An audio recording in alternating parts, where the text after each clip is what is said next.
Hey, this is Jesse with Create This. Today, well, technically this evening and tomorrow morning, I'm going to teach you how to make pancakes every day for the rest of your life for cheap and without a refrigerator. Okay, story time. So this all started for me back in 2010-ish. I was a young man, and there's this book called One Man's Wilderness. And this is a story about a man named Richard Proenneke. I hope I'm pronouncing that right, but I'm probably not. And he basically homesteads in Alaska, and he lives there. He basically retires there and lives there for the rest of his life until he's a very old man. And every day, or at least nearly every day, he ate pancakes for breakfast. And the guy didn't have a refrigerator, didn't have any of the modern trappings that we're used to. This was back in the 60s or the 70s. You can look this up on YouTube, by the way. He brought a bunch of camera equipment with him, and there are a bunch of videos of him building his log cabin and playing with the wildlife and, you know, just all kinds of cool stuff. I think there might even be some footage of him creating these pancakes. But anyway, so he made these things called sourdough pancakes, and they're really interesting because the recipe that he uses doesn't require any sort of refrigeration. These are some of the ingredients that you'll use. Well, these are actually all of the ingredients that you'll use. So first thing you'll need is some sourdough starter. You can make your own, or you can go to the Richard Proenneke website.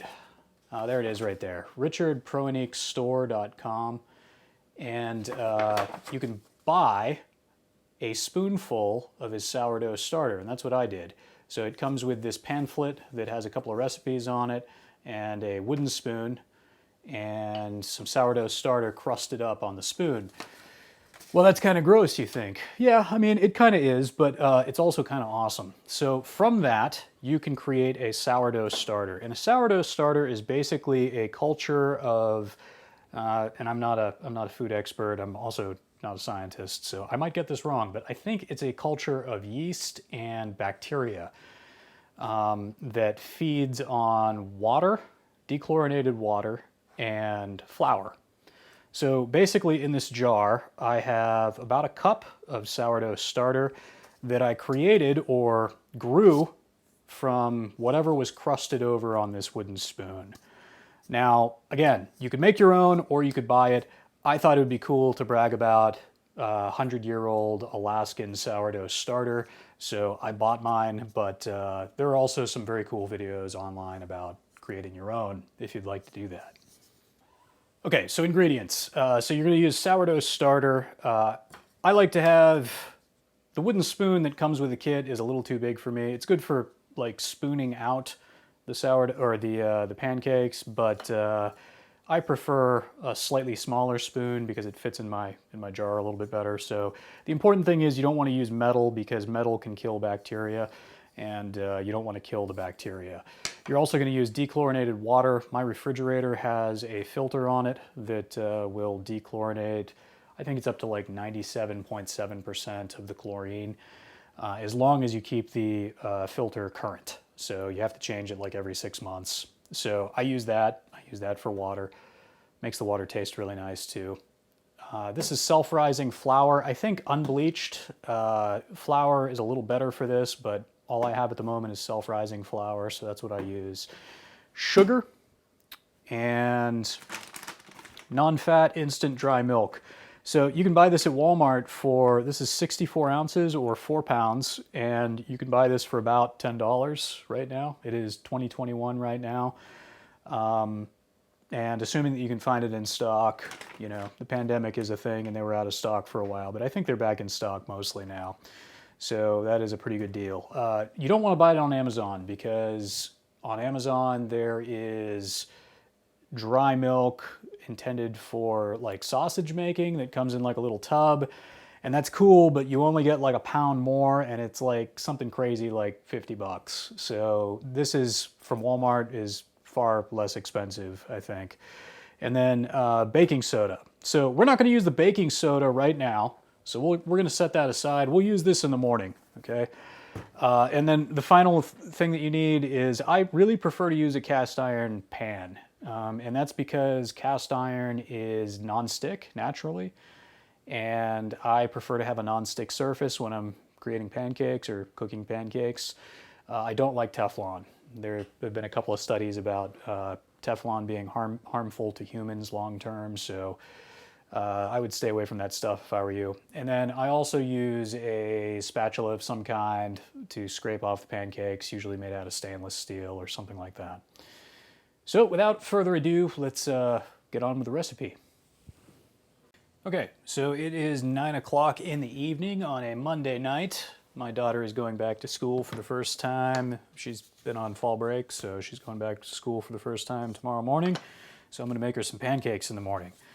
Let's see. Reading our instruction set here, or our recipe, pancakes, hotcakes. So from the sourdough starter jar in the evening, dump 2/3 of it into a bowl. Put 3 heaping teaspoons of flour back into the starter jar and add some lukewarm water, stir, and cap it. Okay, so let's get a bowl. I don't think it really matters what kind of bowl you use, but I like this one. Plastic jobby. All right, so here's my jar of starter, and what we do is we keep a loose-fitting lid on it. And the reason we do that is because starter will rise and fall. And so I just keep like a paper towel over the top of it. It gets a little crusty from time to time, but it's not that huge of a deal. And so you can see in there's the sourdough starter. It's kind of like Play-Doh down at the bottom, a little caked up. So what we're going to do is we're just going to take about 2/3 of it and we're going to dump it out in the bowl. It's already like batter. Now you can make the sourdough starter, you know, liquidy or dry or whatever. I find that it works a little better when it's a little dry. I've been doing this, you know, most days for a while now, a few weeks, and I tend to like it when it's a little dry. But you do you. Experiment with it, see what works. So, and then once I've done that, what I do is I put the bowl aside, and now we have to feed our sourdough starter so that we have more for the next time. So we're going to take the lid off of our flour bowl. You can use whatever measuring spoon you want, but I use this one because it's what my partner has around the house. And so we want the tablespoon setting, so slide it down to tablespoons.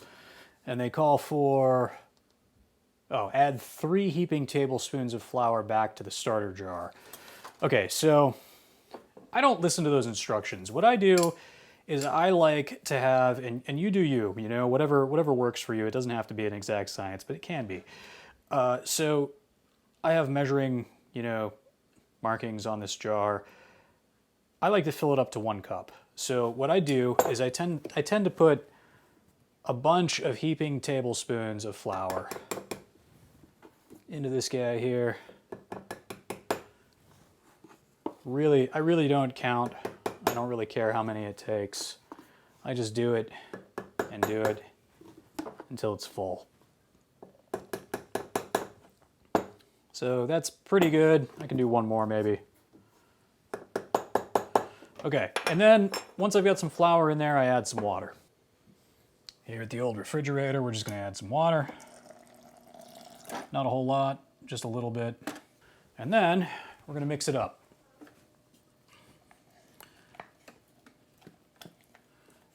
I don't even think that you really have to mix it up. I think you could just let the sourdough starter feed on it because it is hungry. But I like to mix it up just so that I make sure that I have enough water. You can leave it dry, you're not gonna hurt it. I've just kind of piled flour on top of it before. That seems to work just fine as well. Again, it is going to rise in the night or throughout the day. That's fine. And, you know, just don't really worry about it.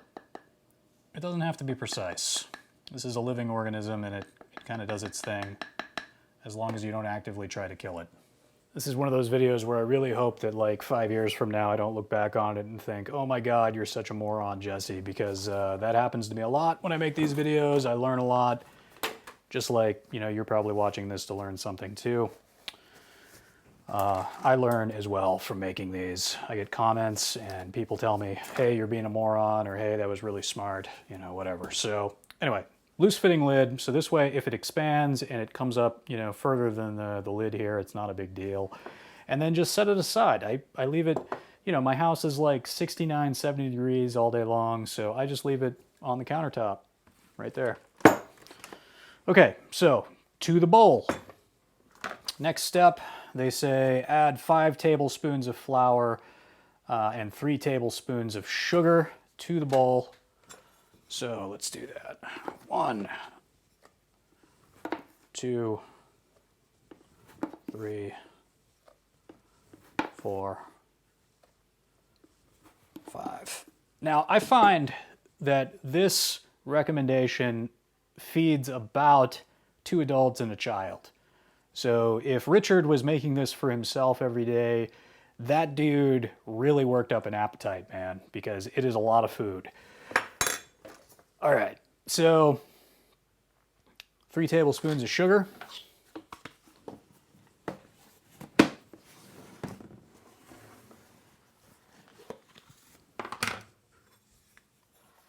One,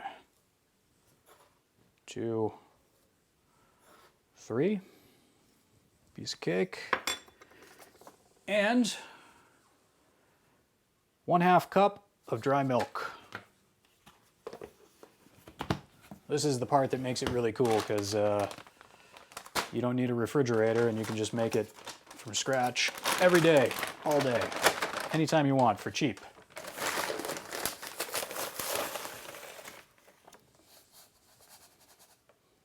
That's 1 cup. That's too much.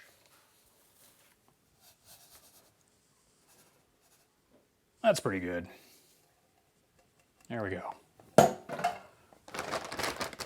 All right, now they want you to mix it all together with a wooden spoon and dribble some water until it is runny. Is that what they say? Until the batter is thin. So back at the dechlorinated filtered fridge.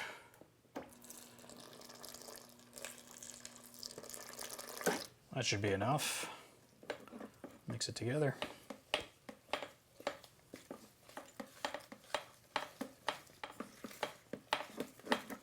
Now, I did learn through experimentation that the pancakes do not taste quite as good if you mix the crap out of this. So I will not try to get the lumps out of it. I find that if you don't get the lumps out of it, it rises better in the morning and it cooks better and it tastes better. So you might think to yourself, oh, I need it to be perfectly smooth. No, don't do that. That's a bad idea. So right there, that kind of consistency, you can see some lumps in there still. That's totally fine. That's what you want, okay? So that's great. And it's kind of runny. Kind of just, you know, Jackson Pollocks all over the side there. It's perfect, right? You're done. Okay, I'll see you in the morning. Just kidding, you're not done. Don't ever listen to me. Now you're done. Gotta have a lid over it. You don't want the cat getting into your batter in the middle of the night or, you know, cockroaches or whatever. I don't have cockroaches. You have cockroaches. What? No. All right. Here we are in the morning. It is 7 o'clock. I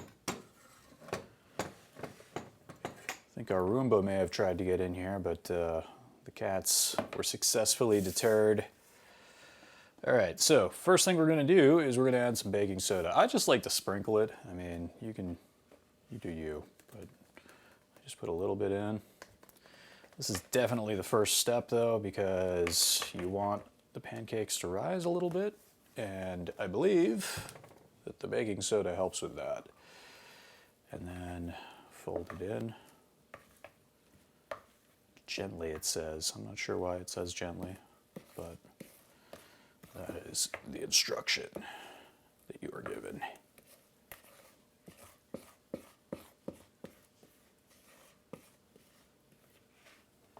Okay, and then let that sit for a little bit and let it rise. They also call for a little salt. Forgot about that. They also call for bacon fat, but I think I am living proof that they are fatty enough even without it, so I just usually skip that. All right, the other next thing that I like to do is get the pan going. It takes a little while to heat up. So will usually put it on 4-ish, like medium-low. I find that it's real easy to burn these with this pan and this setup, so I like to cook them real slow. And then make your coffee and wait.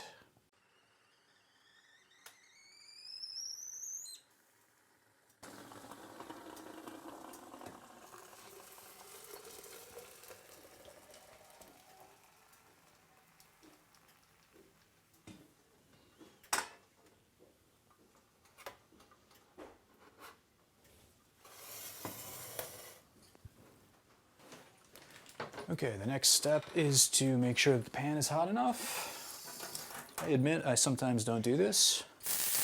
Basically throw some water on it. That's definitely hot enough. That might be too hot.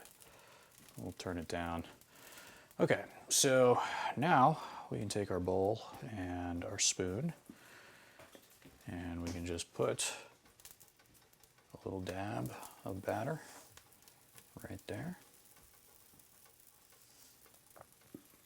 And repeat.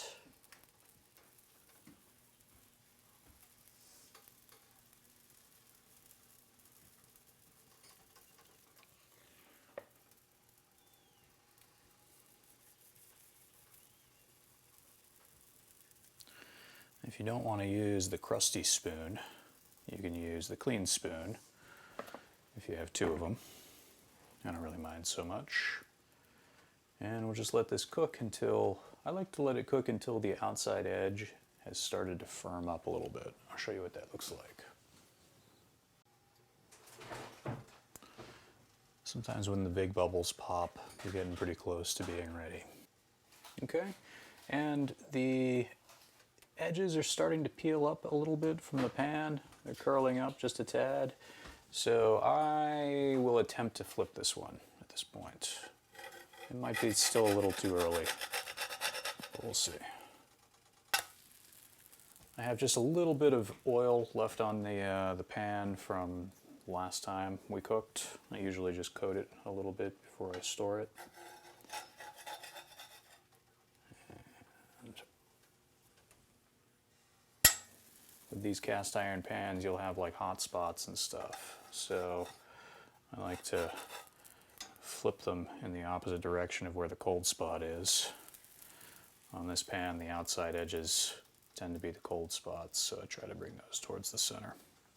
So that was cooked a little too long. That pan was a little too hot, but it'll still be good. And then you cook this for like another minute, minute and a half, something like that, and then you can put it on the plate.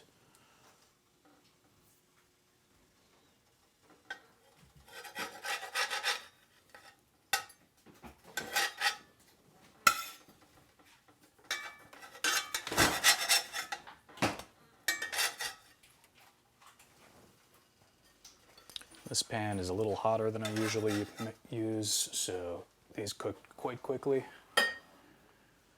Put another batch on. And often what I'll do is, after the first batch, I will turn down the stove a notch so that it's not quite as hot for the next batch. And while these are on the side, I often like to put some butter on them while they're waiting, while they're nice and warm. I don't think that Richard had butter. Maybe he did, I don't know. I don't remember seeing any reference to butter. But they are quite a bit better with a bit of butter on them. My daughter is eagerly waiting to cook some pancakes. She really enjoys cooking these for some reason. But for some reason, isn't it obvious?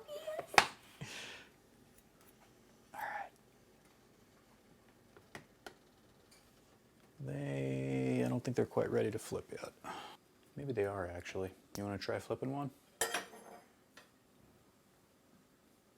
Do you need a stool? Yeah, you need a stool. Yeah. Oh my god. That's fine. Maybe let it cook. Yeah, I don't know. Just, yeah. Let me see if I can get this other one. Wow, it's fast. Yeah. There we go. still have so much of this batch. I know.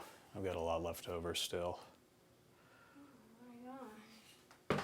Do you want this second batch? I think it's going to be a little yummier. The first batch is a little burnt. Oh, we'll see. We'll go through the batches. We'll go through them. No, you get the one that you flipped poorly. That's the one that you're getting. This wasn't a very good flip either. That was fine.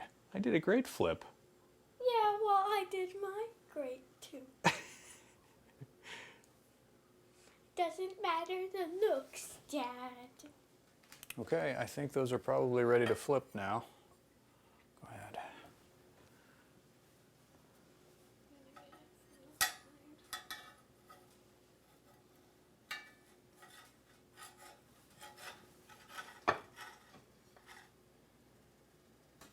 All right.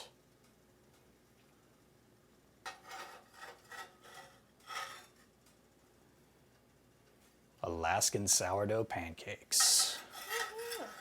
And put butter on those. Yeah. All right. It'll totally be your stack because we got to get you ready for school.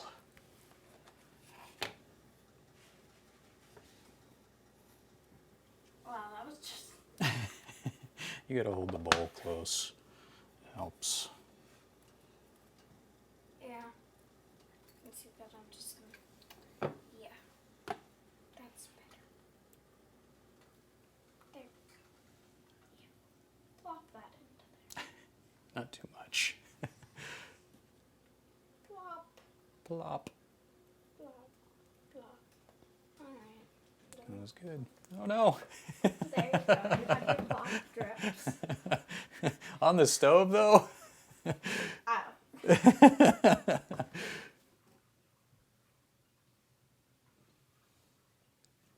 How are they? They're really good. Awesome. All right, that's pretty much it for this video. Cheap Alaskan sourdough pancakes. You can make them yourself. They're real easy. Don't require any refrigeration. And the ingredients are available in bulk, and they taste pretty good. Thanks for watching, and please subscribe.